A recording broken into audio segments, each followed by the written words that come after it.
asistido a ninguna de las clases que hemos impartido. Voy a decirles ahorita lo que les entra en el contenido. Como lo dijimos a inicio de curso, el tema 2 del programa, que es despojo, va a ser evaluado en el segundo examen parcial, cuando ya hayan completado la lectura de La Patria del Criollo de Severo Martínez Peláez.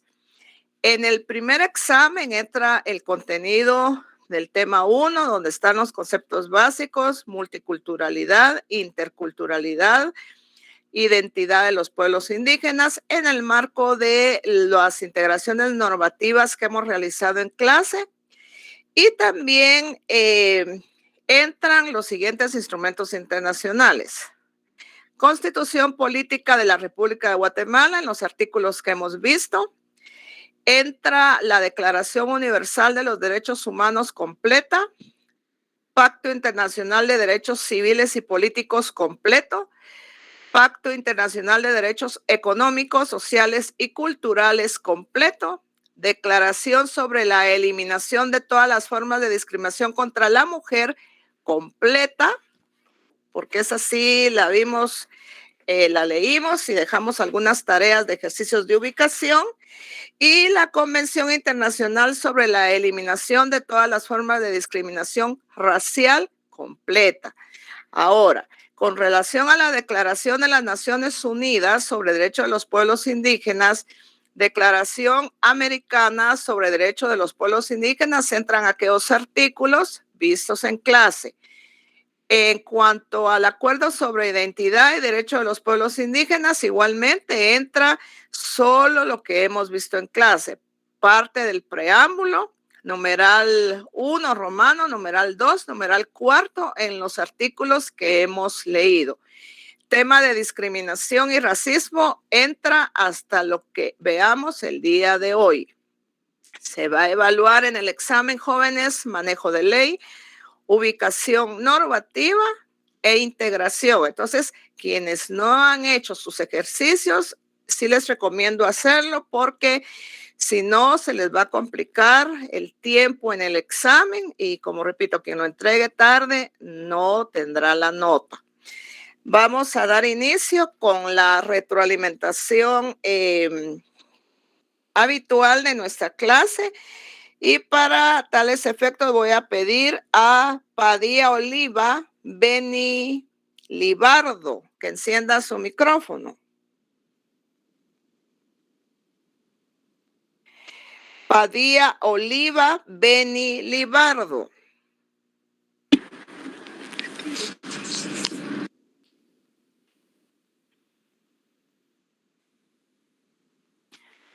Padilla Oliva Beni Libardo. Muy bien, en lo que es a esta persona, vamos a estarle revisando muy bien su examen para evaluar punteo. María Luisa Castillo dice que está enfermo. Bueno. Ruiz Méndez María José.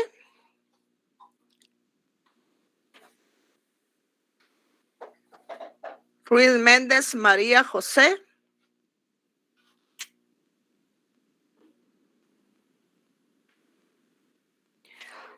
Borrayo Zamora Edna Valesca. Buenas noches, licenciada. Buenas noches, Edna. ¿Puede usted iniciar con la retroalimentación del día miércoles? ¿Qué fue lo que vimos en clase? Sí, licenciada, con mucho gusto.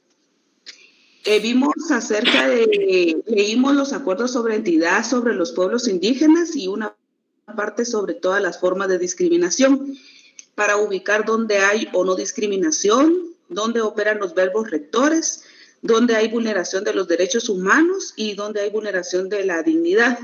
Hicimos esos ejercicios de ubicación. También leímos el numeral 2, literal C, del acuerdo sobre identidad de los pueblos indígenas y su lucha contra la discriminación. También vimos instrumentos internacionales y dijimos que es una vinculación jurídica con la Convención Internacional para todas las formas de discriminación racial, pero también está vinculada con la Declaración de las Naciones Unidas. y con el convenio 169 de la OIT, que viene a dar la participación y consulta de los pueblos indígenas para erradicar cualquier forma de discriminación por cualquiera de los motivos regulados en el artículo 202 bis del Código Penal. Gracias, Edna. Le recomiendo que para la próxima clase me encienda su cámara. Fue una de las reglas que dimos a inicio del curso también. Oye, Edna, muchas gracias. A ver, Lesbia Ivonne Alvarado Morales.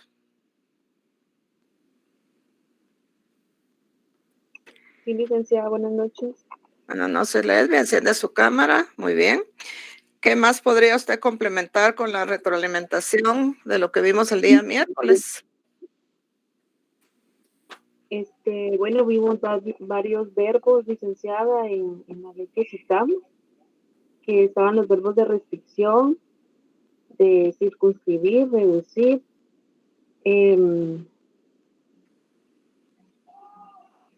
Bueno, hicimos varios ejercicios también donde ubicamos si había discriminación.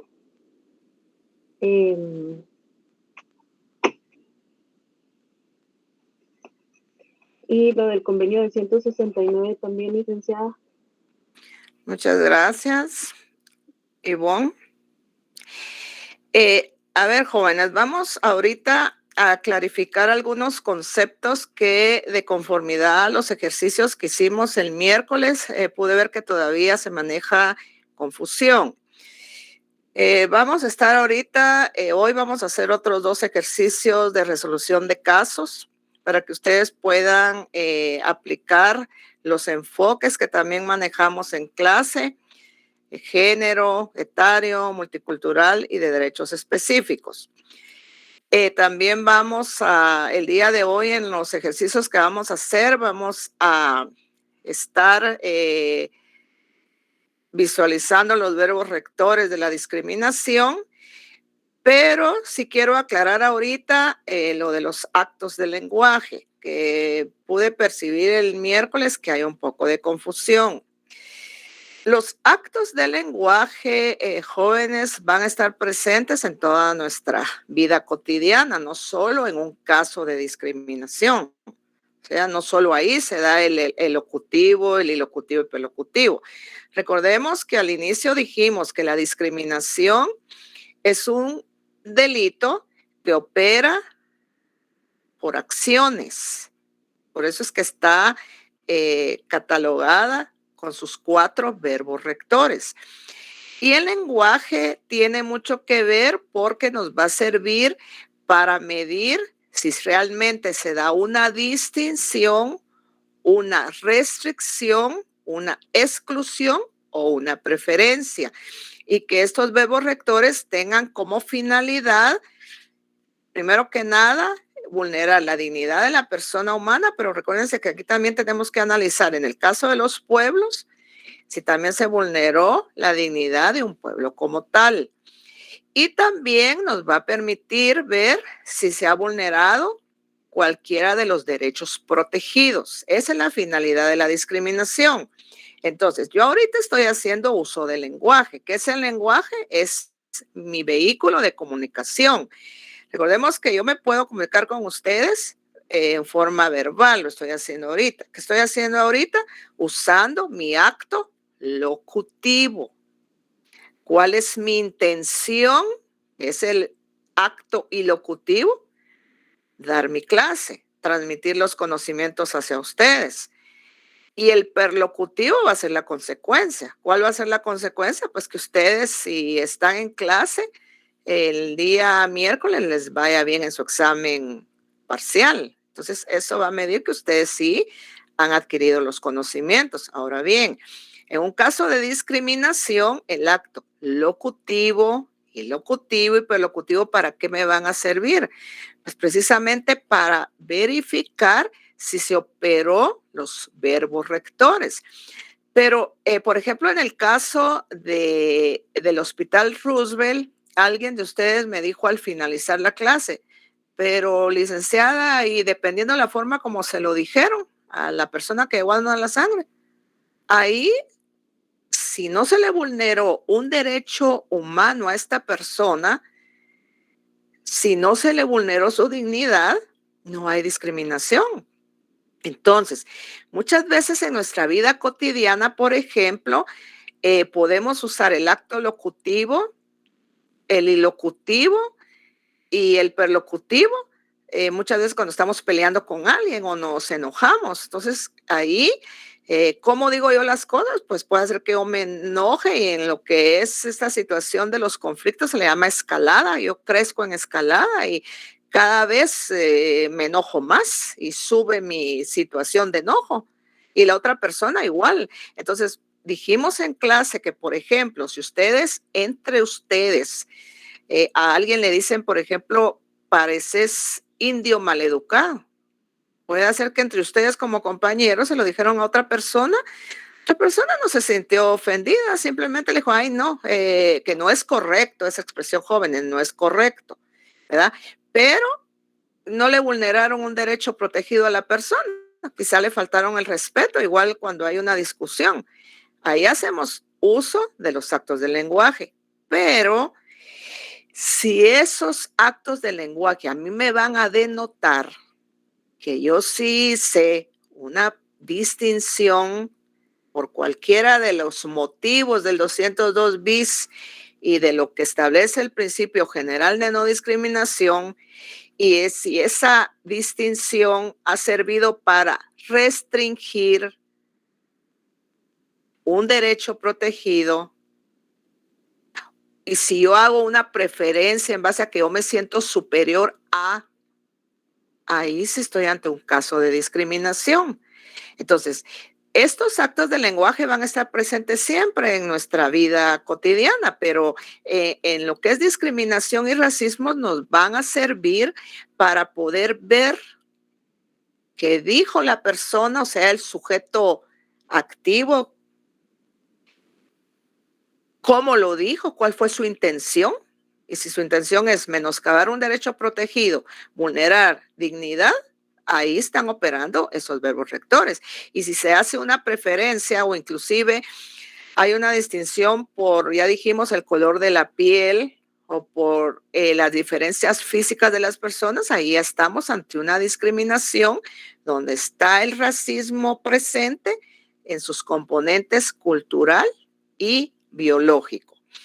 Hoy vamos a hacer otros 2 ejercicios que nos van a servir inclusive para clarificar la discriminación directa, la indirecta, ya sea total o parcial, la legal y la de hecho, que recuérdense que la de hecho es el resultado de que operen las anteriores. O sea, si se hizo una distinción, exclusión, restricción o preferencia, pues hay una discriminación de hecho porque es el resultado. Ahora bien, en el caso de Rigoberta Menchú, ahí hubo preferencia entre lo que es ser indígena y en lo que no ser indígena. Hubo una distinción, claramente hubo una distinción.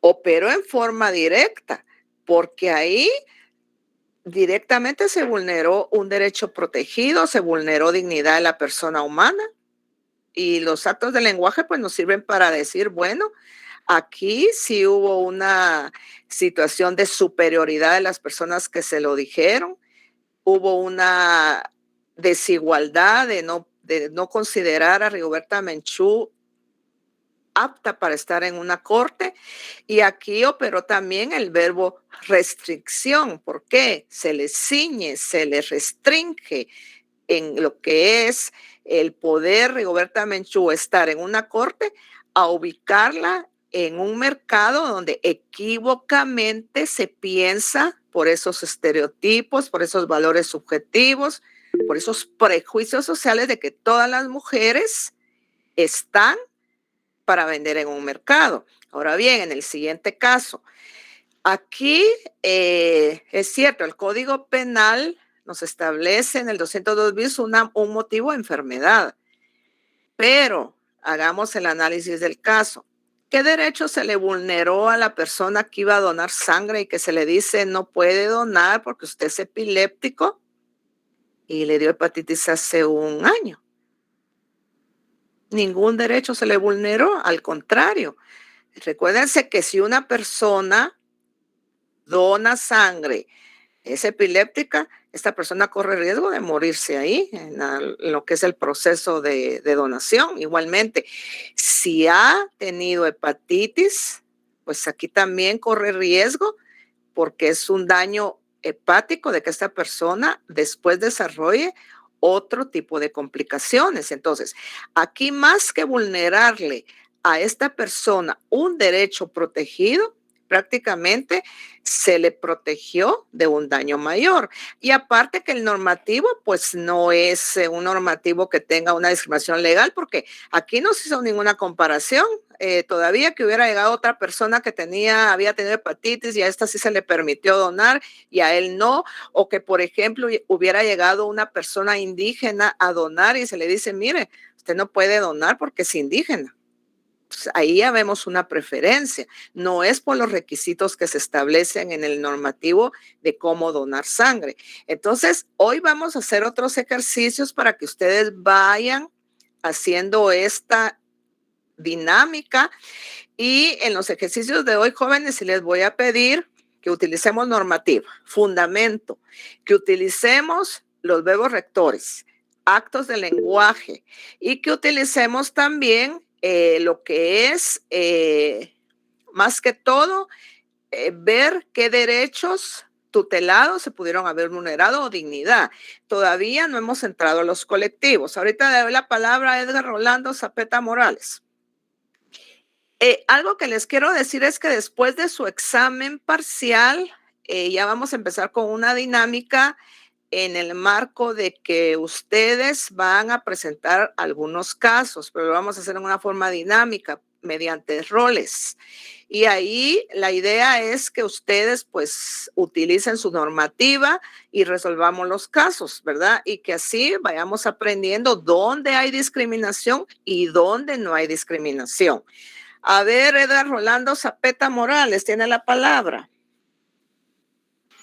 Muchas gracias, licenciada. Disculpe, solo con una pregunta. Dígame, en Edgar. cuanto al 202 bis, cuando habla de enfermedad, discriminación por enfermedad, ¿cuál podría ser un caso de esos? Bueno, vamos a poner ahorita el ejemplo del COVID.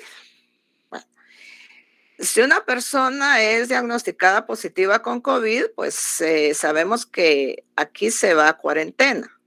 Esta persona no puede decir que está siendo discriminada porque aquí volvemos a repetir la regla general del 44. El interés social prevalece sobre el particular. Pero estaría siendo discriminada esta persona si, por ejemplo, cuando ya ha pasado su cuarentena, ella regresa al trabajo y se le dice, mire, lo sentimos, pero usted por las secuelas que el COVID tiene, ya no puede trabajar en esta empresa. Y también aquí, jóvenes, entra una parte, por ejemplo, de los portadores de VIH-Sida. Hay situaciones en donde, por ejemplo, una persona que es portadora de VIH-Sida tiene los derechos universalmente reconocidos. Por ejemplo, esta persona puede desempeñarse en un empleo de oficina, puede desempeñarse, puede estudiar, ¿verdad? Entonces, aquí entraría la discriminación por enfermedad si, por ejemplo, la Universidad de San Carlos dijera, no, aquí no pueden, o les hiciera un examen a todos los estudiantes para admitirlos, para verificar si no han sido, si no son portadores de VIH-Sida, y si son portadores, no pueden estudiar. Ahí estaríamos ante un caso por enfermedad, Edgar. ¿Hoy? Muchas gracias, Lincia. Muy bien, Edgar, muy bien. Entonces vamos, jóvenes, a seguir ahorita con elementos generales que nos van a servir. Dígame, Jorge Catalán. Buenas noches. Buenas noches, Liz. Mire, solo con una, no sé si consulta, ¿verdad? Pero, por ejemplo, yo en el ejercicio de Rigoberta Menchú había puesto que también se vulneró el artículo 29 constitucional, que fue libre acceso a tribunales, y el artículo 58, que es identidad cultural. Así es como usted necesita que se realicen los ejercicios, ¿no? Correcto, así es, Jorge, así. Porque, vamos a ver, Jorge, va a ser en los ejercicios que vamos a hacer en clase, por ejemplo, que un compañero va a hacer el rol de abogado defensor. Él tiene que decir, sí, aquí hubo discriminación, pero tiene que fundamentarse. ¿verdad? Primero están los hechos, pero tiene que fundamentarse. Y, por ejemplo, hagamos de caso que usted, Jorge, va a defender al presunto actor de este hecho. Usted le va a tocar, aunque usted sepa que sí es culpable, pues le va a tocar argumentar porque es parte de, le va a tocar argumentar, no, mi defendido es inocente, él no cometió escándalo por esto, pero tiene que fundamentarlo.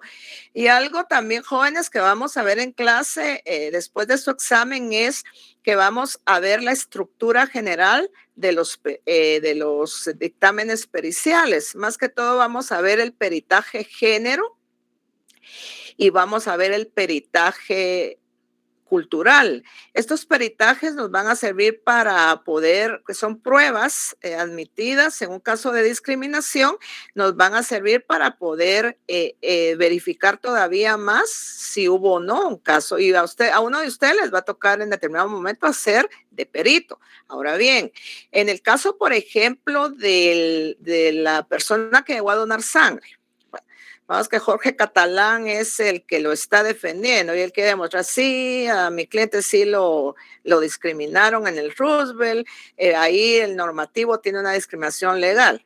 Entonces viene Jorge y puede auxiliarse de un perito, que puede ser un médico, donde el médico diga, no, don Pedro Solís no tenía por qué no donar sangre, porque medios científicos. Igual, el Roosevelt podría tener la presencia de algunos médicos o especialistas, decir, no, está probado científicamente que quien es epiléptico y quien ya le ha dado hepatitis, entre otras cuestiones, no puede donar sangre. Entonces, así es, Jorge, como tenemos que manejar los análisis y así lo vamos a hacer el día de hoy.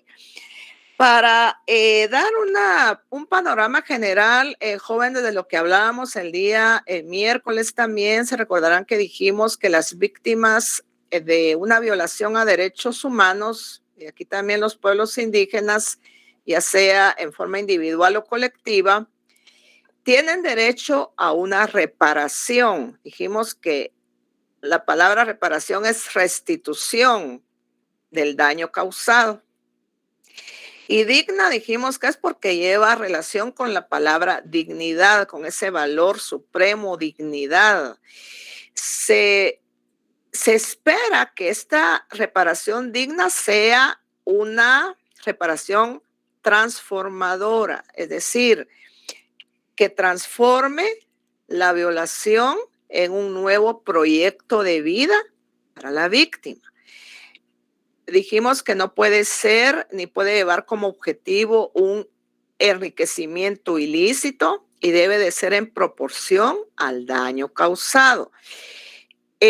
Aquí mencionamos como un artículo que no vamos a entrar a detalle porque ustedes ya van a llevar su curso de Derecho Procesal Penal, solo estamos haciendo mención de los fundamentos, el artículo 124 del Código Procesal Penal. Pero hoy vamos a leer algunos de los que el Código Penal contempla como reparación digna, para que veamos las modalidades de reparación y lo que en determinado momento esa reparación puede abarcar. ¿Tienen su Código Penal a la mano? Que podamos apoyarnos en la lectura. Y vamos a leer en este momento el artículo 119, 120 y 121. ¿Quién lo quiere leer? Yo lo leo, licenciada. Dice, artículo 119 del Código Penal. Dice, extensión de la responsabilidad civil. La responsabilidad civil comprende 1. La restitución. 2. La reparación de los daños materiales y morales. 3. La indemnización de perjuicios. Artículo 120. La restitución. La restitución deberá hacerse de la misma cosa, siempre que fuere posible, con abono de deterioros o menoscabos a juicio del tribunal y aunque la cosa se hallare en poder de un tercero que la haya adquirido legalmente, salvo su derecho a repetir contra quien corresponda. Esta última disposición no es aplicable cuando la cosa sea irreivindicable del poder del tercero, por haberla adquirido en la forma y con las condiciones que establecen las leyes civiles. El 121 también, ¿verdad? Sí. reparación del daño material. La reparación se hará valorando la entidad del daño material, atendido el precio de la cosa y el de afección del agraviado, si constare o pudiere apreciarse. Muy bien, aquí vemos, jóvenes, que el Código Penal vuelve a reafirmar algunos de los conceptos que habíamos extraído de las normativas, por ejemplo, la Declaración de las Naciones Unidas. En el caso de los dos pactos también podemos encontrar estas formas de reparación digna.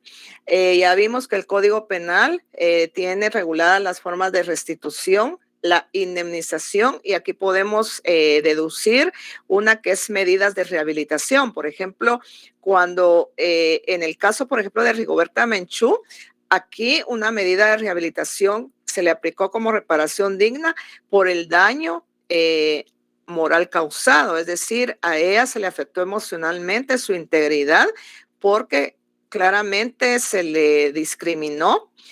Y aquí vemos también las medidas de satisfacción que muchas veces pueden ser de índole monetario.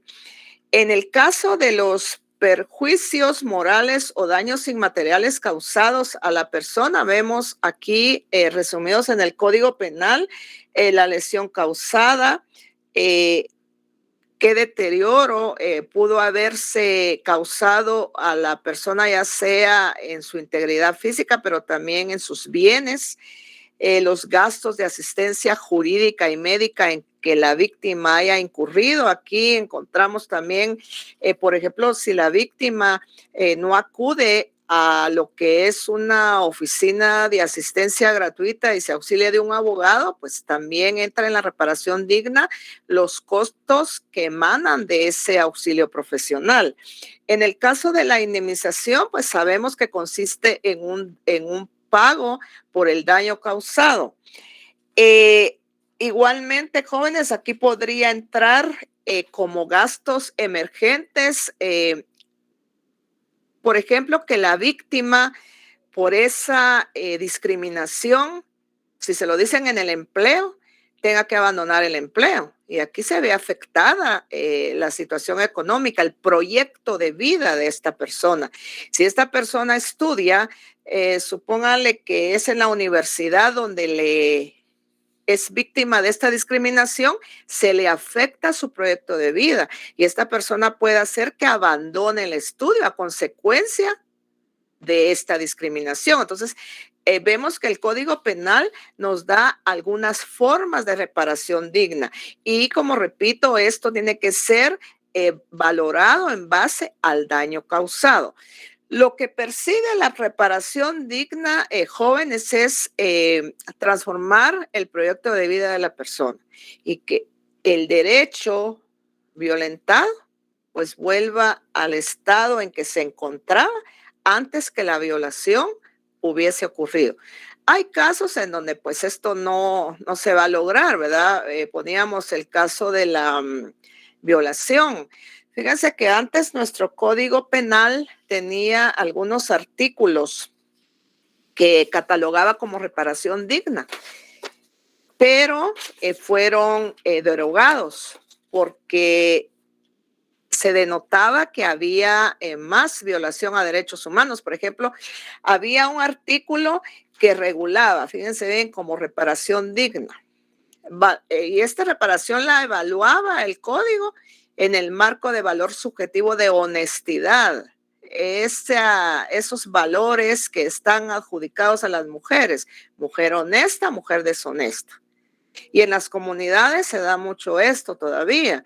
Por ejemplo, si una adolescente resulta embarazada, ¿qué creen ustedes que hacen los padres? Casarla, aunque sea menor de edad. Y se dice, es que ya la honró.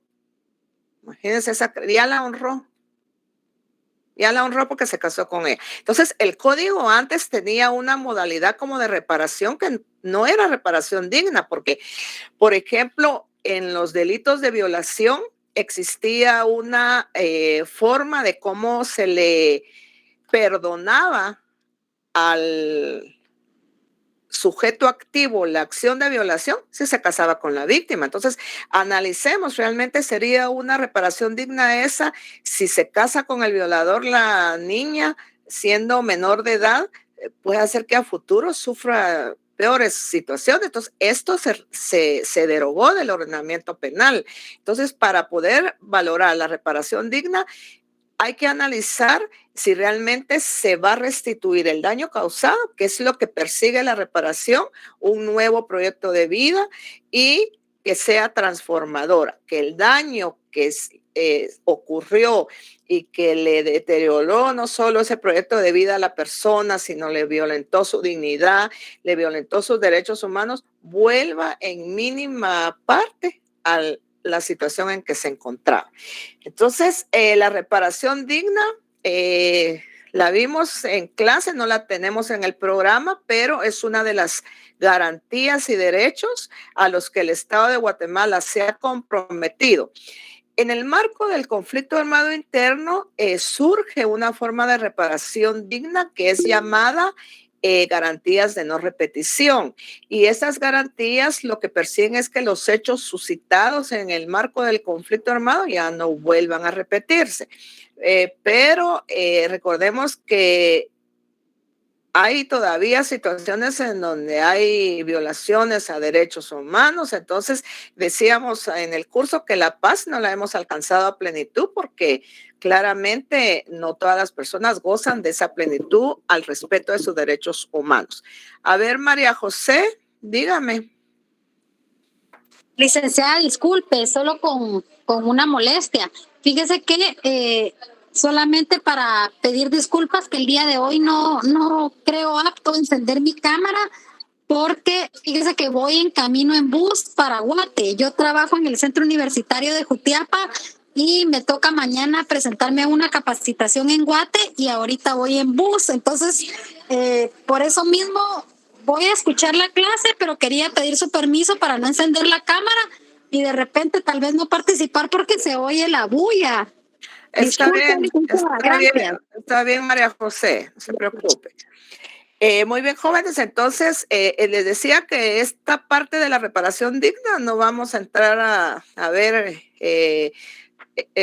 a plenitud el Código Procesal Penal porque ustedes van a tener un curso específico de procesal penal y que la reparación digna pues se otorga en todas las violaciones, no solo en discriminación y racismo, pero la estamos viendo porque es parte de ese derecho que tiene toda víctima. Y hay sentencias, jóvenes sentencias, inclusive emanadas en el seno de la Corte Interamericana de los Derechos Humanos, en donde ya se ha evidenciado las reparaciones dignas que han emanado de la Corte.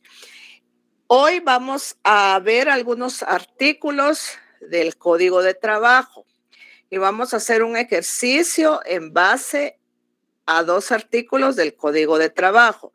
Luego vamos a hacer otra resolución de caso para que ustedes pues aclaren todavía dudas que tengan en el marco de las diversas formas de discriminación y ya a partir de su segundo examen parcial vamos a ver el tema de lo que es el peritaje cultural y género para cerrar ya esta parte de la discriminación y los días viernes vamos a empezar con nuestros análisis de caso. Vamos a ir viendo paralelamente los derechos colectivos para que en cada ejercicio podamos ya ir evidenciando qué derechos colectivos de los pueblos indígenas se pudieron haber vulnerado. Entonces, tienen su código de trabajo, jóvenes, para que podamos hacer lectura de algunos artículos.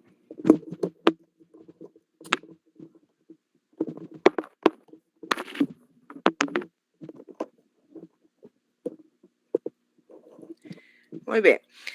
Vamos a leer en este momento el artículo 14 bis y el 151, literal A y literal B. ¿Quién lo quiere leer?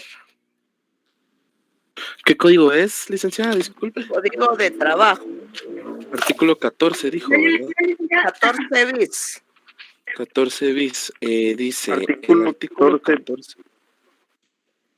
14 bis, ¿quién va a leer? Lo leo yo, Lick. Dice, Muy bien. Artículo 14. dale, César, no te hagas pena. Ok, artículo 14 bis. Se prohíbe la discriminación por motivo de raza, religión, credos políticos y situación económica en los establecimientos de asistencia social, educación, cultural, diversión o comercio que funcionen para el uso o beneficio de trabajadores en las empresas o sitios de trabajo de propiedad particular, o en los que el Estado cree para los trabajadores en general. El acceso que los trabajadores puedan tener a los establecimientos a que se refiere este artículo no puede condicionarse al monto de su salario ni a la importación de los cargos que desempeñen. Bueno, gracias, César.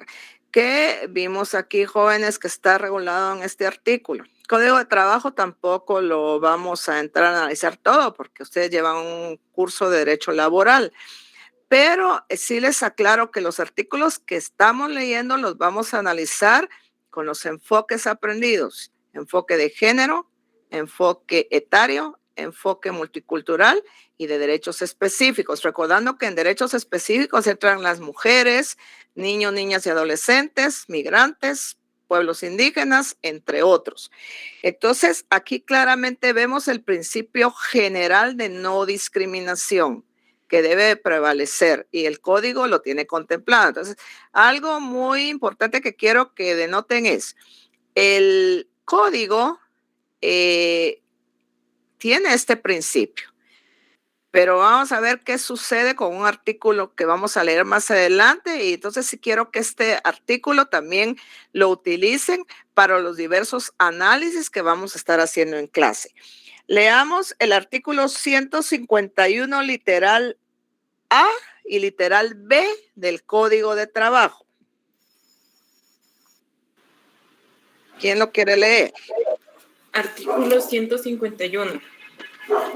Se prohíbe a los patronos a anunciar por cualquier medio sus ofertas de empleo, especificando como requisito para llenar las plazas el sexo, raza, etnia y estado civil de la persona, excepto que por la naturaleza propia del empleo, éste requiera de una persona con determinadas características. En este caso, el patrono deberá solicitar autorización ante la Inspección General de Trabajo y la Oficina Nacional de la Mujer. B. Hacer diferencia entre mujeres solteras y casadas y o con responsabilidades familiares para los efectos del trabajo. Muy bien. ¿Qué vemos en este literal? Jóvenes, prohibiciones, principio general de no discriminación. Dice anunciar por cualquier modo sus ofertas de empleo, especificando como requisito para llenar las plazas el sexo. Claro que hay excepciones en donde realmente, por ejemplo, pueda ser de que se necesite que una persona pertenezca a una etnia o que realmente tenga sexo masculino, pero son excepciones. Pero aquí en el literal B, ¿qué es lo que vemos? Una norma protectora. Se prohíbe hacer diferencia entre mujeres solteras y casadas o con responsabilidades familiares. Esto, jóvenes, es un claro ejemplo de donde opera la discriminación indirecta. Por ejemplo, cuando a una mujer se le dice en la entrevista casada, soltera, soy soltera, dice la persona que va a la entrevista, muy bien. Entonces usted puede firmarme un compromiso de que en el lapsus que esté su contrato vigente no se va a casar. Y si la persona entonces firma eso, se le está realmente haciendo una distinción. ¿Qué vemos aquí entonces, jóvenes? Una discriminación indirecta de tipo parcial, porque se le va a dar el empleo, se le va a dar. Ella firma, pero renuncia. ¿A qué renuncia? a sus derechos sexuales y reproductivos. Entonces, aquí el patrón nos está basando en una norma protectora que prohíbe, pero a la vez la está usando para, en forma indirecta, está haciendo una distinción en base a ¿qué? Al estado civil. O si la mujer tiene, por ejemplo, hijos, puede ser que le digan, ¿tiene niños? Sí, 4, tengo uno de 2, uno de 1. No le doy el empleo pero no se lo dicen, simplemente le dicen, le voy a avisar, se le va a llamar. Pero entonces ahí hay una distinción. ¿Por qué? Porque la señora tiene hijos, ¿sí?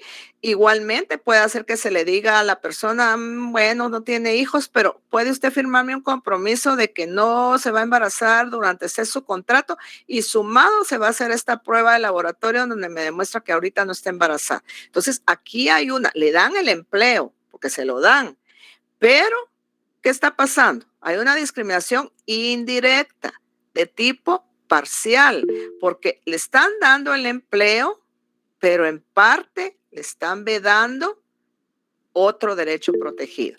A ver, Mayra Castellanos tiene la palabra. Eso va a depender del Sí, le escucho, Mayra. tipo de trabajo referente al embarazo. O me refiero, como ahora no vemos diferencia, bueno, laboral, diferencia entre hombre y mujer, que me toca que hacer cosas fuertes. Ahí sí tendría que ver. A ver, Mayra, mira, hay situaciones en donde por situaciones de maternidad las mujeres no les pueden dar un trabajo forzado, pero aquí es donde entra esta parte que la CEDAW, que es la Convención sobre la Eliminación de todas las formas de discriminación contra la mujer, le da al Estado la posibilidad de cómo puede manejar esto, por medio de qué, medidas de carácter afirmativo. ¿Qué puede pasar aquí? Tiene que buscar la solución a esta situación. Por ejemplo, si una mujer embarazada, le voy a poner el ejemplo, si una mujer es embarazada y es policía nacional civil y esta mujer anda patrullando las calles, pero está embarazada, corre riesgo no solo ella, sino también el bebé. Entonces, ¿qué tiene que hacer aquí la Policía Nacional Civil? Ubicar a esta mujer en oficina mientras da a luz y ya se supera el periodo de embarazo. Si la despide, entramos ante una violación y a una distinción. Si la despiden por situaciones de embarazo. Entonces, aquí es donde el Estado de Guatemala tiene que manejar esa obligación de realizar ¿qué? Medidas de carácter afirmativo. Que eso no es discriminación porque no estamos vulnerando los derechos protegidos. Recuérdense que el objeto de la discriminación siempre va a ser vulnerar un derecho protegido. Entonces, aquí claramente vemos que opera la discriminación indirecta de tipo parcial. ¿Quedó clara su duda, Mayra? No, le puedo hacer un comentario. Dígame. Por ejemplo, si una persona la contratan para hacer trabajo de campo me refiero como un tipo de trabajo social, suponiendo, ¿verdad? Pero van a comunidades, pero para eso fue contratada esa persona. Entonces, correría riesgo si la mujer está embarazada, pues, pero tampoco la podrían tener en oficina porque no estaría calificada para hacer el trabajo de ahí. Entonces, leamos lo que el Código de Trabajo nos está estableciendo en el literal A. Aquí hay una excepción. ¿Sí? Dice, siempre y cuando se requiera de una persona con determinada característica. Entonces, aquí no estaríamos ante una, porque mire, pues, llega la mujer y le dice, mire, usted va a trabajar en el campo. Sí, señora, pero usted está embarazada. En ese momento usted si levanta un machete puede correr el riesgo de perder al bebé. Entonces, aquí no hay discriminación porque lo que yo estoy explicando con la discriminación indirecta es que una norma protectora muchas veces sirve para hacer una distinción escondida, porque a usted claramente no le va a decir, mire señora, no la contrato porque es casada. Pero en determinado momento sí están haciendo una distinción entre casadas y solteras. Pero en este caso de la persona del campo que usted me pone como, por ejemplo, si esta mujer está embarazada, es claro de que va a correr riesgo su salud. Entonces, imagínense en qué va a quedar el patrón. Si esta mujer pues, se enferma o aborta o pierde al bebé. Entonces, aquí es parte de poder manejar esta situación en cuanto no se le está vulnerando a él, al contrario, se le está protegiendo. Y miren, Mayra, recuérdense de la prevalencia de derechos humanos. Aquí también hay que ver el derecho del no nacido, ¿sí? El derecho de la niñez, el interés superior del niño prevalece ante cualquier otro interés, ¿sí? ¿Ahora ya le quedó más clara la duda? Sí, gracias. Vaya, Mayra, estamos para servir. Muy bien, jóvenes, vamos ahorita a pasar con nuestro primer ejercicio y para ello siempre vamos a manejar el código de trabajo. Pueden auxiliarse para el ejercicio en el marco del artículo 101 y 102 de la Constitución Política de la República de Guatemala. Por motivos de tiempo no los vamos a leer, los de la Constitución. Quiero que enfaticen en el 102 lo que la Constitución Política regula en el marco de las jornadas de trabajo, lo que regula en el marco de las vacaciones, días de asueto, etcétera, entre otras garantías, ¿sí? Ahora bien, vamos a utilizar ahorita un artículo que está regulado en el Código de Trabajo. ¿Qué tienen que hacer? Vamos a leer estos dos artículos y luego ustedes van a analizar si consideran que este artículo contiene o denota alguna distinción. Entonces, vamos a leer en este momento el artículo 161 del Código de Trabajo. ¿Quién lo quiere leer? Yo lo leo, Lica. Muy bien. Dice, artículo 161. Trabajadores domésticos son los que se dedican en forma habitual y continua a labores de aseos, asistencia y demás propias de un hogar o de otro sitio de residencia o habitación particular que no imponen lucro o negocio para el patrono. A ver, explico este artículo para el análisis. Trabajador doméstico, jóvenes, no es la persona que trabaja en una cafetería, en un restaurante, en un hotel y que limpia las habitaciones o que limpia las mesas. No, este no es un trabajador doméstico porque el patrono sí importa lucro, genera una ganancia. Y estas personas claramente tienen que tener todas las prestaciones de ley, tienen que tener X, si pasan de tres los trabajadores, entre otras cosas. Van a ser trabajadores domésticos aquellas personas que trabajan en una casa particular, desempeñando cualquiera de estas funciones, para que nos quede claro. Ahora bien, leamos el artículo 164 únicamente en su primer párrafo. El trabajo doméstico no está sujeto a horario ni a las limitaciones de la jornada de trabajo y tampoco le son aplicables los artículos 126 y 127. Vuélvalo a leer. Sí, artículo 164. El trabajo doméstico no está sujeto a horario ni a las limitaciones de la jornada de trabajo y tampoco le son aplicables los artículos 126 y 127. Muy bien. Inicia el ejercicio en este momento. Quiero que me digan qué piensan de esta norma, artículo 164. ¿Tendrá alguna distinción o está bien?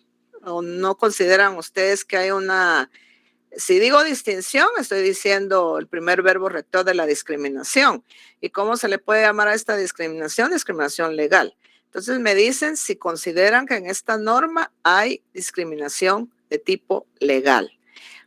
Pueden inclusive apoyarse y leer a lo que se regula en el 126 y 127 que refiere el mismo 164 y como les dije, el 101 y 102 de la Constitución Política de la República de Guatemala.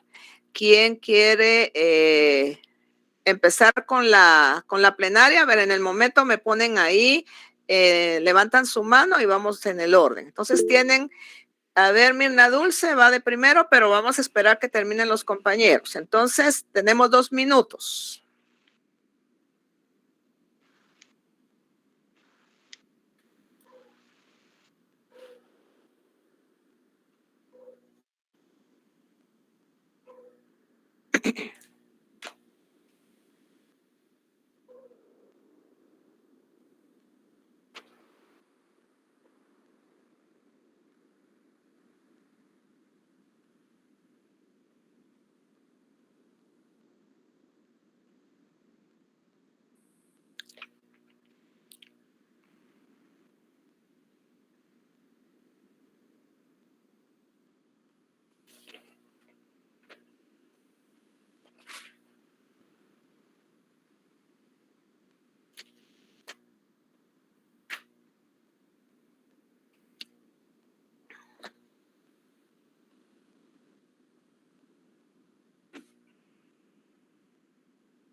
Utilizan normativa, fundamento. Si me van a dar respuesta con fundamento, jóvenes, ¿qué enfoque están utilizando para analizar la norma? De los enfoques que hemos aprendido en el curso y algunos fundamentos que ustedes puedan, hasta el momento de los que hemos visto, que puedan fundamentar su respuesta.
Bueno, tiene la palabra Mirna Dulce y luego David Alejandro Marroquín Canizales.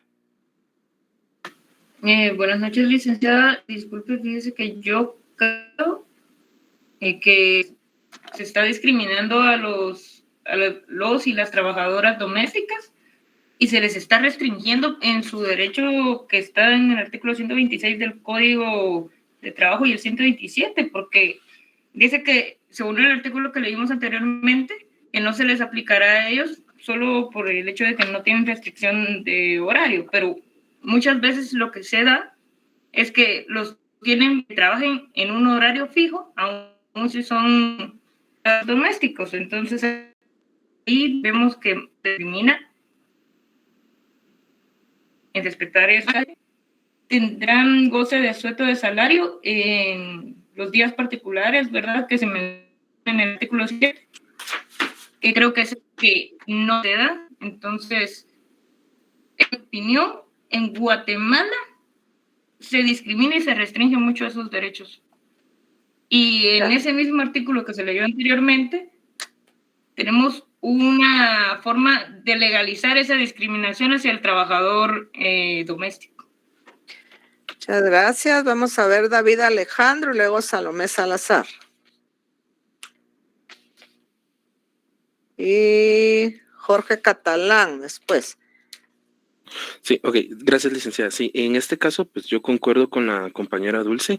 Sí, definitivamente estaba leyendo el artículo completo y dice de que sí, prácticamente se les están restringiendo y se les están excluyendo, se excluyen a este tipo de trabajadores, y la Constitución en el artículo 102 dice que todo trabajo dice será equitativo remunerado. Entonces, y también dice que también estaba viendo en este mismo artículo, en el 164, en el 126 y 127, que se le están negando el derecho de vacaciones y también a los días festivos. También estaba leyendo acá en este mismo artículo 164 que sí sí está obligado, tiene derechos de, ¿cómo se llama?, de descansar mínimo 10 horas y un día de descanso, pero igual se da a entender este artículo que se le está excluyendo de ciertos derechos como vacaciones y los días de asueto nacionales, ¿verdad? Entonces sí considero que existe una discriminación legal en estos artículos. Muy bien, David. Vamos a ver Salomé Salazar.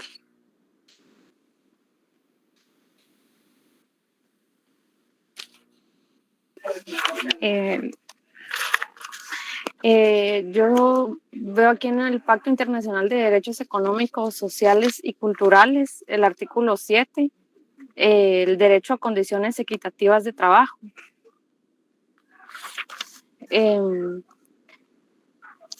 Dice que los Estados partes en el presente pacto reconocen el derecho de toda persona al goce de condiciones de trabajo equitativas y satisfactorias que le aseguren, en especial, una remuneración que proporcione como mínimo a todos los trabajadores salario igual por trabajo de igual valor, un salario equitativo e igual por trabajo de igual valor, sin distinciones de ninguna especie. En particular, debe asegurarse a las mujeres condiciones de trabajo no inferiores a las de los hombres con salario igual por trabajo igual. Y también el artículo 1 de los derechos humanos, donde dice que todos los seres humanos nacen libres e iguales en dignidad y en derechos. Entonces, yo creo que según estos artículos, todas las personas deben de gozar de los mismos derechos sin ninguna distinción. Y en la Constitución también podemos ver las garantías mínimas y los derechos irrenunciables. Entonces, creo que sí hay una violación a sus derechos. Muy bien, Salomé. A ver, Jorge Catalán, y hacemos el análisis final del caso para pasar al segundo. A ver, Jorge Catalán. Yo creo que hay una discriminación de tipo legal, ya que yo encuentro que existen los verbos de distinción y exclusión. También en la Constitución, en el artículo 112, inciso G, en una de sus partes dice que la ley determinará situaciones de excepción muy calificadas en las que no son aplicables las disposiciones relativas a las jornadas de trabajo, como que da esa brecha a que no obligatoriamente todos los trabajos se van a encajar en ciertas jornadas de trabajo, sino que da el mismo espacio para que se incluyan artículos como el que estamos analizando ahorita en el Código de Trabajo. Únicamente. Muy bien, Jorge. Gracias. Bueno, a ver, jóvenes. El artículo 164, fíjense bien que limita ciertos derechos. Por ejemplo, que no están sujetos a horario. No están sujetos a horario. ¿Cuánto creen ustedes que trabaja una persona trabajadora de casa particular? ¿8 horas? ¿10 horas? ¿Cuánto creen? Lo sobreexplotan, licenciada. Hay gente más que de 12 horas. Más de 12 horas. Imagínense, se puede levantar a las 5 de la mañana. Esta persona se levanta a las 5, a las 10 de la noche y esta persona sigue en las funciones. Y recordemos que aquí el código también hay un artículo donde se establece que se tendrá por trabajo efectivo todo aquel tiempo en que el trabajador permanezca bajo las órdenes del patrón. Bueno, y veamos, aquí dice, no están sujetas a las limitaciones de la jornada de trabajo. Bueno, este artículo, jóvenes, analicémoslo con lo que establece el 102 de la Constitución Política de la República de Guatemala. La Constitución Política establece un límite de jornadas y en esa excepción que Jorge menciona son aquellos trabajos excepcionalmente, fíjense bien, excepcionalmente calificados en donde no se pueda establecer, pero aquí hay que interpretar que excepcionalmente no puede ser aumento de jornadas. Ahorita Guatemala acaba de aprobar un convenio de trabajo parcial. Entonces, también estamos ahorita ante la presencia de un teletrabajo. Por la pandemia, la mayoría de instituciones está trabajando por medio virtual. Entonces, aquí es donde excepcionalmente se pueden modificar las jornadas, pero no para vulnerar derechos protegidos. Ahora bien, este artículo, fíjense que fue atacado de una acción de inconstitucionalidad. Recordemos que la inconstitucionalidad es un mecanismo de defensa de los derechos humanos, en donde si una norma ordinaria se contrapone a lo que establece la Constitución política, pues quiere decir que es contraria a lo que la Constitución establece. Y recuérdense lo que el 44 regula. Serán nulas ipso iure. De pleno derecho, quiere decir ese ipso iure, todas aquellas normas que tergiversen, restrinjan o menoscaben o limiten lo que la Constitución garantiza. Y no digamos lo que garantizan los tratados y convenios internacionales que ya en el 46 está claramente establecido que tienen preeminencia, tal y como lo leyó Salomé con el Pacto Internacional de Derechos Económicos, Sociales y Culturales. Esta acción de inconstitucionalidad fue suspendida por la Corte. Y, por ejemplo, fíjense que aquí lo que hay que analizar es, hay una discriminación legal, pero aquí el problema es que esta discriminación legal se pueda convertir a futuro en una discriminación directa y que nos dé como resultado la de hecho.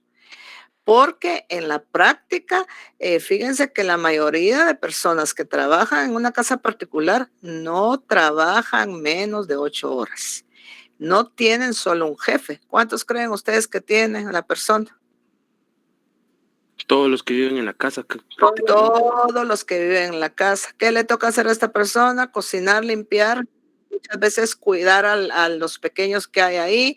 Y si son mujeres que emigran de las comunidades, todavía están sujetas a que si no hablan el idioma, no entienden las órdenes, pues estar sujetas a maltratos. Entonces, este artículo, jóvenes, había sido parte de una acción de inconstitucionalidad, pero la Corte suspendió. Les voy a dar el número de expediente porque sería muy enriquecedor para ustedes que puedan analizar el expediente, lo puedan leer, qué fue lo que la Corte argumenta. Claro está que, por ejemplo, en un caso concreto, ¿por qué estamos haciendo este ejercicio? Porque puede ser que un día Salomé Salazar llegue una persona trabajadora de casa y diga, mire, fíjese que a mí yo trabajo 12 horas en la casa, no me pagan lo que es cierto, me dan el jabón, tengo luz, porque esas son ventajas económicas, ¿verdad? Le dan el jabón, me dan alimentos, entonces la parte patronal dice que yo ahí ya compenso que soy una malagradecida. Entonces a Salomé le va a tocar decir, no, sí hay discriminación, pero puede ser que Jorge Catalán sea el que está defendiendo a la parte patronal y va a decir, no, aquí no hay discriminación porque el código regula en el 164 que usted no está sujeta. Les estoy dando herramientas de análisis para que ustedes a la hora que entremos a los ejercicios en clase puedan hacer esta dinámica de auxiliarse de las normativas con argumentos fundamentados. Les voy a dar el número de expediente que declara sin lugar la acción de inconstitucionalidad de la Corte. Es el expediente número 549-2006. 549-2006 del 25 de junio del año 2008. Entonces vemos, jóvenes, cómo a veces es contradictorio que en una normativa que realmente tutela principios de justicia social, así lo establece el código desde sus considerandos, pues es contradictorio que se estén dando ciertas situaciones que a la luz de la Constitución política, en donde se regula un principio de igualdad, una dignidad, una libertad, y que está sostenido un principio general de no discriminación, pues existan normas aquí que a futuro puedan desencadenar discriminaciones de hecho. Vamos con el siguiente ejercicio. A ver, Salomé y Jorge Catalán, levantaron la mano. No, licenciada, disculpe, creo que ya no la bajé. Yo sí. Elic, disculpe, solo también en esto de los trabajos domésticos, cuando a una persona que viene de una comunidad y porta traje y a ella le piden que porte un uniforme, ¿también hay discriminación o ya es totalmente diferente? A ver, ahí, Jorge, no hemos entrado al derecho colectivo de uso de traje, pero pongamos, si a la persona le dan el empleo y no se le dice, mire, usted por ser indígena no va a entrar a mi casa, pero se le explica, mire, por las razones de que usted va a tener que estar en la cocina, por andar con el traje se puede caer, entonces le vamos a dar este uniforme para que lo use. Ahora bien, aquí sí se maneja una situación de asimilación forzada muchas veces, porque si a una mujer indígena se le obliga a renunciar a ese traje, primero que nada, hay vulneración a la identidad cultural de esta mujer. Y recordemos también el valor espiritual que tiene el traje para los indígenas, para los pueblos indígenas. El valor del traje es un valor espiritual, va relacionado con la cosmovisión. Entonces, aquí en Guatemala, claramente, pues vemos muchas veces cómo se le obliga o se le impone. Si hay imposición, tal vez no estaríamos ante una violación total de derechos, pero sí una vulneración a este respeto al derecho de traje que tienen las personas pertenecientes a un pueblo. ¿Sí? Sí, gracias. Muy bien, Jorge. Bueno, les voy a leer el siguiente caso. Aquí es un caso que necesito que analicen si ustedes consideran que hay discriminación, de qué clase, directa, indirecta, ya sea parcial o total. De hecho, pues tiene que haber, porque si hay, es el resultado. Que utilicen los enfoques, qué enfoques van a utilizar, que precisen si se dan los verbos rectores y fundamento normativo de lo que hemos visto hasta el momento. Muy bien. El caso está extraído de la siguiente forma. El 6 de enero del año 2012, Rosario de la Cruz Ortiz es delegada por el Ministerio de Cultura y Deportes a asistir a un diplomado.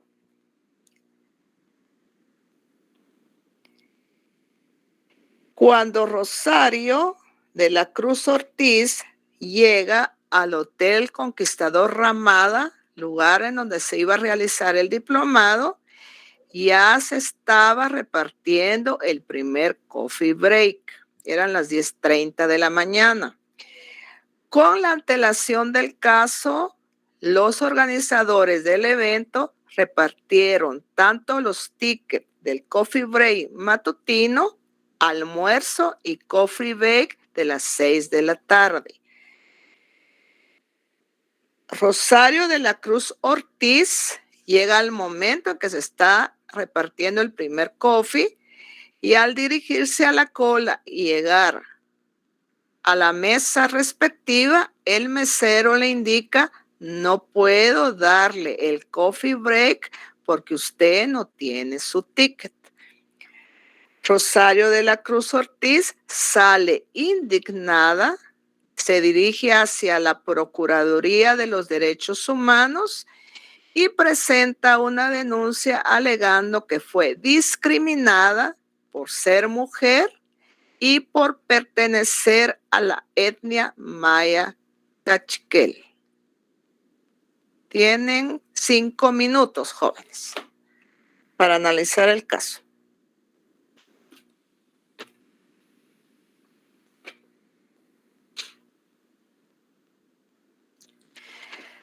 Vamos a hacer el ejercicio en 2 formas. Primero van a dar su argumento 3 personas y luego vamos a tener una persona que defiende a Rosario y otra que va a defender al conquistador Ramada. Vamos a ver qué argumentos me utilizan. Solo me dicen quién quiere defender al Ramada y quién a la persona llamada Rosario de la Cruz Ortiz.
Muy bien, tiene la palabra en el orden de que han levantado la mano.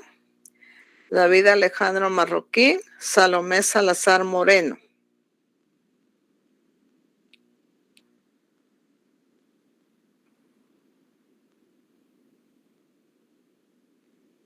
David Alejandro Marroquín Canizales.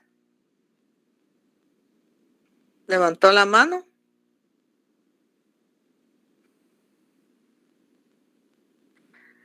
Salomé Salazar. Levantó la mano también. David Alejandro. Sí, Bueno, vamos a escucharla a usted y luego a David Alejandro, que creo que tenía apagado el audio. Sí, ya la escucho, licenciada, perdone. Se me Muy fue bien. un poquito. Entonces, vamos con David Alejandro y luego Salomé Salazar. Dígame. Sí, licenciada. En este caso, yo considero que en este caso que usted nos acaba de comentar, no existe el delito de discriminación. Uno, porque como lo establece el artículo 202 bis del Código Penal, dice que para que exista discriminación debe de haber distinción, exclusión, restricción o preferencia.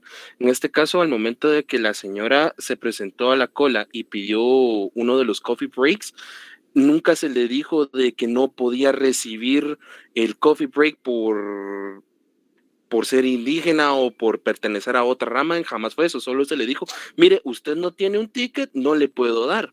Lo que pudo haber hecho el que estaba dando la comida es decirle, mire, vaya por un ticket, puede que se le haya pasado, pero no hace referencia de que se le está discriminando ni que se le está excluyendo o haciéndose preferencia con otras personas. Simple y sencillamente la señora no tenía un ticket y como existe un proceso que ellos tienen que contabilizar cuántos almuerzos o cuántas refacciones están dando, es por ello que no le dieron los alimentos. Si ella hubiese ido a tomar un ticket, fácil y sencillamente le pudieron haber dado su alimentación, su refa, ¿verdad? Eso es lo que yo considero. Muy bien, David, gracias. A ver, Salomé. Y luego Jorge Catalán. Licenciada, yo también apoyo lo que el compañero acaba de decir, porque no en ningún momento se vulneró ningún derecho protegido y tampoco estaban los 4 verbos rectores, que es distinción, exclusión, restricción y preferencia. Y en los actos de lenguaje, no en ningún momento la persona le habló a ella de un modo que fuera ofensivo o irrespetuoso.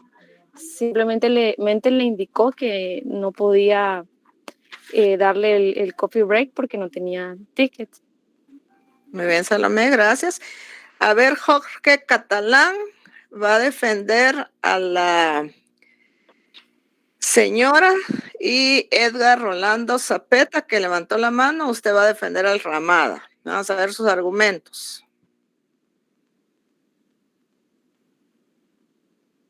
Edgar Zapeta y Jorge Catalán.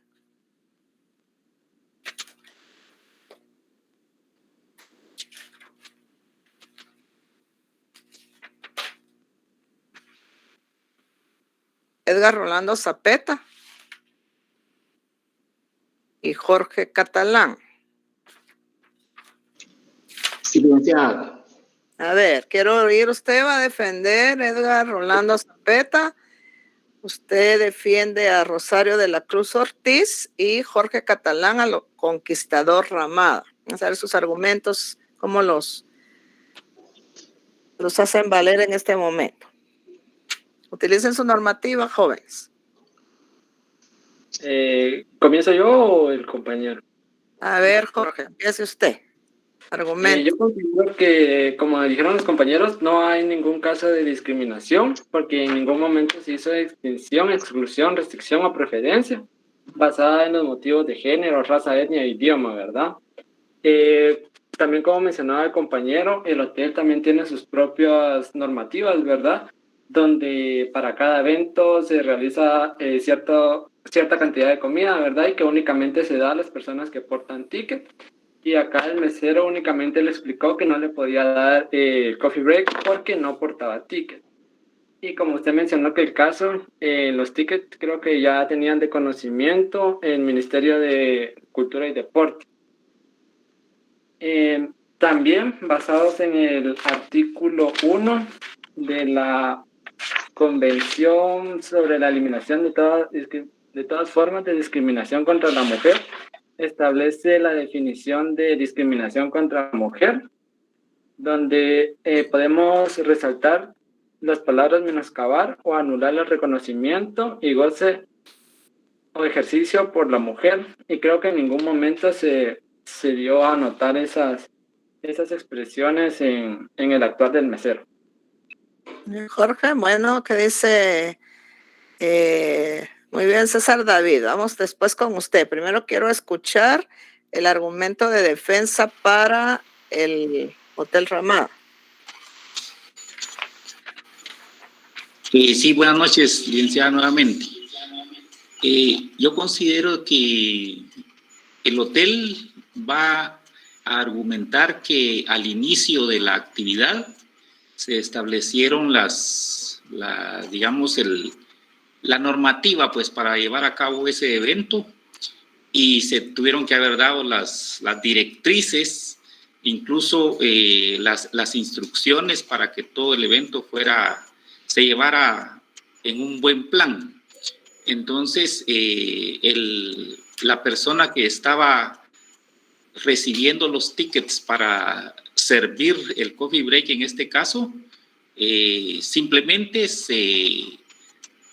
digamos que su actuación está adherida a lo que se estableció desde el principio, ¿verdad? Entonces el hotel no violentó ningún derecho, no cayó en ninguna discriminación de acuerdo y de conformidad con lo que se ha explicado, ¿verdad? Del 202 bis que no se violenta en ningún momento. Gracias, Edgar. A ver, levantó la mano César David García y Mirna Dulce. A ver, Jorge. A la señora Rosario, disculpe. ¿Qué manda, Jorge? Yo entendí que yo iba a defender al hotel y el compañero a la señora Rosario. ¿Era así, no? Sí, pues yo creo que se cambiaron los roles, pero usted defendió al hotel. Usted defendió al hotel y también vamos a ver Mirna Dulce María, que tiene que argumentar. Quizás el vicio no se encuentra en el momento en el que ella llega a pedir la comida, sino ella estaba en un evento donde automáticamente, si está en ese evento y es del Ministerio de Cultura, es porque se le invitó a ese evento, ¿no? Ajá. Sí, porque ella podía participar en dicho evento, y si todos los participantes tienen ticket, ¿por qué ella no? A ver, Mirna Dulce, usted está defendiendo a la señora, argumentos. Hay que ¿A qué hora llegó? Vamos a ver, Mirna. A ella la invitaron, fue delegada, como fue delegada. Entonces, ¿por qué a diferencia del resto de delegados no le dieron ticket a ella? ¿A qué hora llegó? A ver, Mirna Dulce, ¿a qué hora llegó su patrocinada al hotel? ¿Llegó antes de que empezara el evento o llegó cuando ya se habían repartido los tickets? Llegó cuando ya se habían repartido. Ajá. Bueno, entonces, ¿qué me argumenta? Sí, pero es entonces ahí ya no es culpa. Como todo buen organizador, uno siempre tiene que prever ese tipo de casos. Entonces, si uno está invitando a alguien a que esté en una conferencia, tiene que estar atento. A ver, muy bien, Mirna Dulce. A ver, vamos con Emanuel Ranfería España, ¿a favor o en contra del hotel? Pues tengo dos posturas. La primera es de que si hubiese sido... cámara, Emanuel Ranferí. Perdón, Lick, es que estoy en la calle y si la enciendo voy a parecer loco porque hablando del teléfono. No sé si puedo intervenir así solamente por hoy, perdone. Para la próxima le pido su cámara encendida. A ver. Es que acabo de salir de mi trabajo, disculpe. Vaya, ¿qué tiene que comentar? Lo primero es que si hubiese quien está recibiendo los tickets, porque lo he vivido yo en otros eventos, si hubiese sido una dama con un cuerpo agradable, bonita, o probablemente representando alguna institución, esta persona hace lo imposible, Lick, para conseguirle un ticket, porque recuerde que aparte el coffee break ya está pagado, entonces ellos están vendiendo un servicio y no van a permitir que un cliente o un invitado se moleste porque no se le dio de comer. Si ya le dimos de comer a 800 personas en un coffee break, ¿qué más da no darle de comer a una persona más, ¿verdad? Pero sí muchas veces discriminamos, ¿verdad? Eso sería en favor de la dama. Y en favor del hotel también, recuerde que a este tipo de personas se les da una directriz. Es como a los guardias de seguridad privada, se les dice no entra y no entra, ¿verdad? Porque probablemente tenemos 49 almuerzos y damos 50, a la misma gente que los está repartiendo les cobran el último almuerzo, ¿verdad? Que es mi humilde opinión, ¿verdad? Muy bien, Emanuel. A ver, la última intervención, César David García, para que ya terminemos en el horario de clase. A ver, César, levantó la mano. Sí, correcto. Mi argumento es que ahí hasta podemos ver un acto de corrupción. ¿Y por qué? Ella estaba incluido, estaba ¿acto de quién? De parte del hotel y del ministerio. ¿Por qué? Porque los platos, muchas veces se cancelan los platos que se adquieren o se consumen con el fin de poder evitar un gasto extra o en este caso ella llegó tarde y no le dieron desde el ministerio su código para que pudiera adquirir los tiempos de comida. Pueda que ahí se mire una manipulación en el sentido que pagamos 60 platos y solo consumimos 30 y el resto me lo das, con el fin de poder obtener un beneficio tanto el hotel como el ministerio. Sí existe un acto, para mi persona, un acto de discriminación. ¿Por qué? Porque si ya estaba algo cancelado, ¿por qué no se lo entregaron? O sea, ella ya estaba dentro del listado, si no incluso ni siquiera lo hubieran dejado entrar al evento. Muy bien, vamos a hacer el cierre, jóvenes. A ver, bueno, jóvenes, la persona fue delegada por el Ministerio de Cultura, no era un evento del Ministerio de Cultura, ella fue delegada en representación del Ministerio de Cultura. Ahora bien, recordemos que la discriminación denota distinción. A ella no se le limitó el acceso al evento. Ella fue invitada, llegó al evento como cualquier otra persona. ¿Cuál fue el problema? Que cuando ella llega tarde, ya estaban repartiendo el coffee y ya habían repartido los tickets correspondientes. Entonces, ella llega, no porta su ticket y el mesero le dice, no se la puedo dar porque usted no porta el ticket. Ahora bien, recordemos que por políticas de los hoteles, cuando se realizan eventos, se hace un estimado de personas que van a llegar al consumo. Si no llegan las personas estimadas al consumo, de todos modos se cobra los alimentos. Bueno, pero ¿qué pasa si se acaban los límites de las personas que llegan?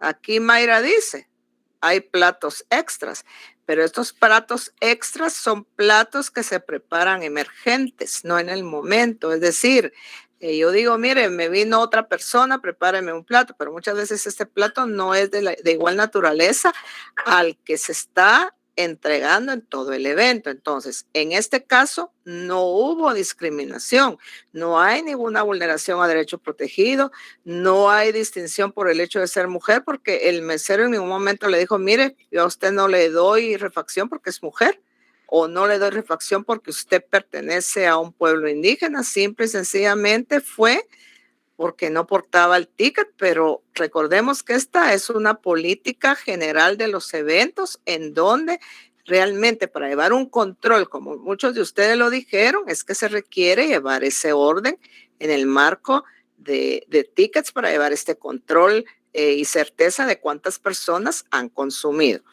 Si no hay otra pregunta, jóvenes, nos vamos a quedar ahí con la clase. Son las 20 horas con 30 minutos. Entonces, recordarles su conexión puntual para el día miércoles, examen primer parcial. Les deseo un feliz fin de semana y éxitos en sus exámenes de la otra semana. Feliz noche, Lick. Feliz noche. Gracias, licenciada. Feliz noche. Feliz noche.